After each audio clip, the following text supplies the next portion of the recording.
All right, Bobcat fans, we're here opening drive with head coach Josh Strickland. This segment is sponsored by Roof Masters and Bubba's 33 in Longview, Texas. Coach, how are you today? Man, I'm doing good. It's been a good week so far. Anytime you play a rival. Hold on. Anything special happened, Coach? Since the last time we talked? Yeah. Yeah, man, we got a nice overtime win Friday night. Pine stinking tree. It was, man. It was a good one.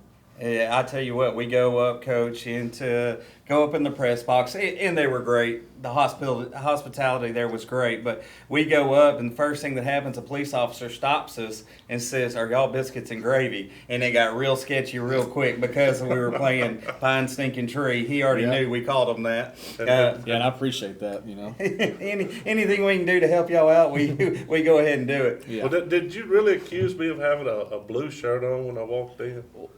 So I was in the front seat of the bus and I saw y'all going by. It looked navy blue to me. I mean, I was a long way away, so okay. I was just making sure it wasn't. Man, what's it? It's my Bubba shirt. I have a Bubba shirt. It's not blue. A game like that, Coach, and I know your emotions do this. Mm-hmm. I know there's coach speak, but I know internally your emotions do this. What's the end of that game like for you?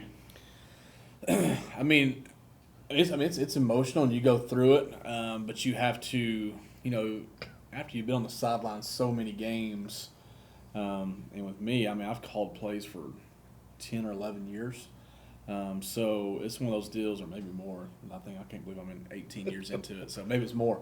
But I've been in that exact same situation before, and usually after 18 years, it's hard to be in a situation you've never been in before, and so you just have to take all that in and try to understand, all right, what gives our team the best chance to win, and you make decisions based on that. Hopefully you're right a majority of the time, and so that's kind of what it came down to the other night. In a rivalry going in that, it's going to be 4 quarters of all they have. I thought Pine Tree did a great job the week before on their game, before their bye week, of even when they got down to White House, man, they never quit. And, that's compliments to Coach Bachman over there and his staff. And, those guys weren't going to quit, and we knew that.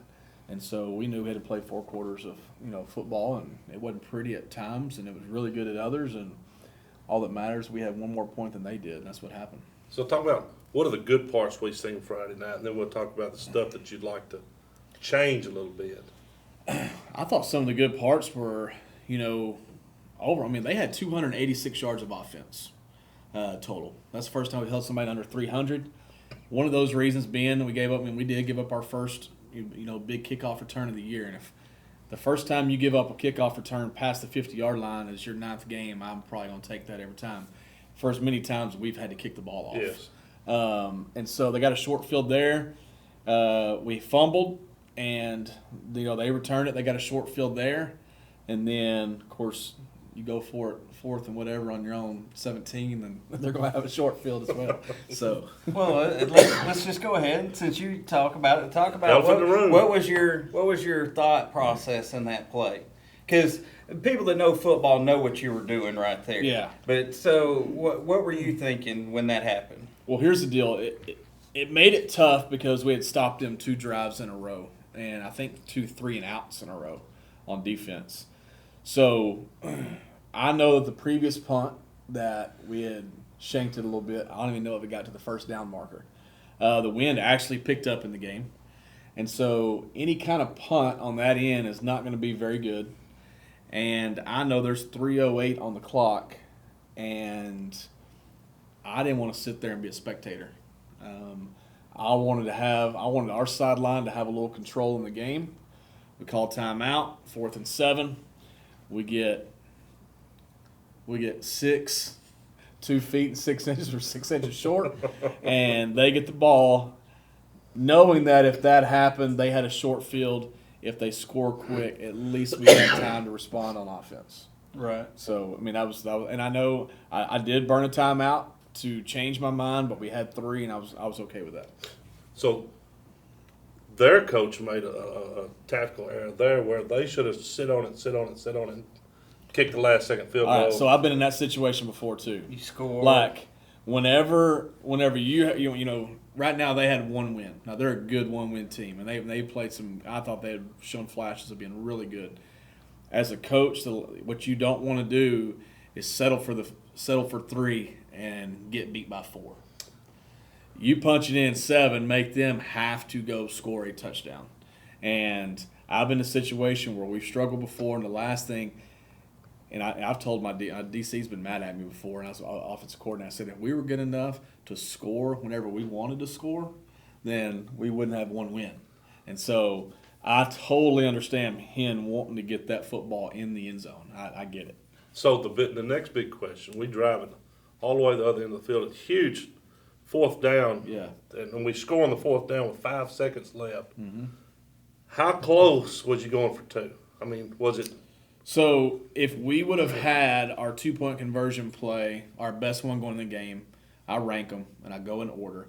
If we would have had that, if we wouldn't have got that extra point blocked, and wouldn't have had to go for 2 after our first score in the second half, and we still would have had that play in the bag, I would have gone for 2. We had already used our best 2-point conversion play, so I knew we had the momentum. I did not want the game to end right there in a bad way, and so I thought we had the momentum. We could go get it done in overtime. One of us in the booth was wishing you would kick the extra point and move it into overtime. I'm not going to say which one was The one wanting to go for I'm 2? not saying that was the right decision, but it worked. I mean, I really wanted to. I called a timeout to think about it longer. I mean, I really wanted to. When you called a timeout, I said, oh, crap, he's thinking about it. Yeah, I was. Man, We was nervous, I promise you. Us stood up in the booth. Yeah, Was I mean, but you got to. I mean, give credit to our guys that. I mean, that game had every kind of swing you can imagine, and they stuck with it.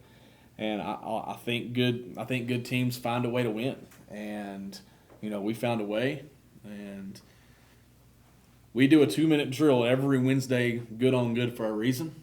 We do it every situation. They usually ask me. I said, all right, 136, 1 timeout, let's go. We need a touchdown and a 2-point conversion. I just do it different. We change the scoreboard clock. Somebody keeps it, and we do 2-minute drill every Wednesday. And this week we'll do it tomorrow since we're practicing Tuesday, Wednesday, Thursday. But we do it every Wednesday for a reason. And when we got in the huddle, I say, y'all do this every Wednesday, let's get it. So, what's it like, Coach? Because one of the things I always wonder, being on the sidelines, man, is it's not easy to win football games. So when you're playing a team that you've been picked to win, everything's going, but it's a rivalry, you can throw all that out. Do you get frustrated when your team's not performing the way that you think they should? Or do you ever step back and realize winning's not easy? How do you cross that line? It doesn't matter what. It don't matter what game it is. It's hard to win in this sport. When you play 48 minutes with a football that's shaped weird, and it bounces weird, it's never easy. And you're dealing with kids. We're gonna say that part, but I don't care who picks who. There's always 11 teenagers on that field on your team.